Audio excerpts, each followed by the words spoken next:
শান্তির সুবাতাস, খাগড়াছড়িতে কৃষি বিশ্ববিদ্যালয় ও মেগা প্রকল্পের ঘোষণা।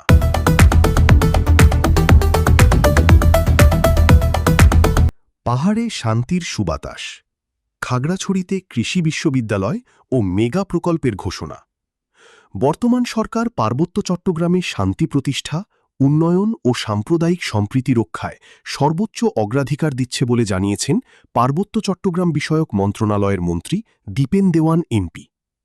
গতকাল ১১ মে খাগড়াছড়ি সার্কিট হাউসে প্রশাসনিক কর্মকর্তা ও সুশীল সমাজের প্রতিনিধিদের সাথে মতবিনিময় সভা শেষে সাংবাদিকদের তিনি এসব কথা বলেন।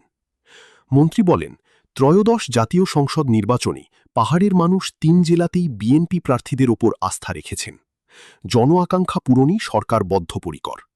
তিনি জানান, খুব শীঘ্রই পুনর্গঠন করা হবে ৩ পার্বত্য জেলা পরিষদ, শরণার্থী বিষয়ক টাস্কফোর্স ও পার্বত্য চট্টগ্রাম উন্নয়ন বোর্ড।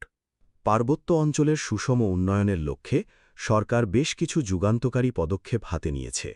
এর মধ্যে উল্লেখযোগ্য খাগড়াছড়িতে একটি পূর্ণাঙ্গ কৃষি বিশ্ববিদ্যালয় স্থাপন, স্থানীয়ভাবে উৎপাদিত ফল সংরক্ষণের জন্য আধুনিক হিমাগার নির্মাণ ও সাজেক পর্যটন কেন্দ্রে যাতায়াতের সুবিধার্থে সড়ক সম্প্রসারণ ও বিদেশি পর্যটক আকর্ষণে বিশেষ উদ্যোগ।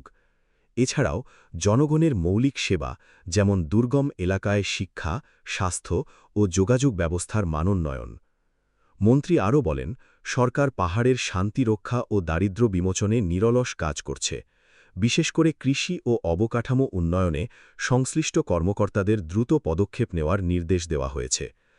মতবিনিময় সভায় আরও উপস্থিত ছিলেন খাগড়াছড়ি সেনা region commander brigadier general KM Obaidul Haque, Khagrachhari জেলা প্রশাসক মোহাম্মদ আনোয়ার সাদাত ও খাগড়াছড়ি জেলা পরিষদ চেয়ারম্যান শেফালিকা ত্রিপুরা সহ প্রশাসনের ঊর্ধ্বতন কর্মকর্তা, রাজনৈতিক নেতৃবৃন্দ ও সুশীল সমাজের প্রতিনিধিগণ।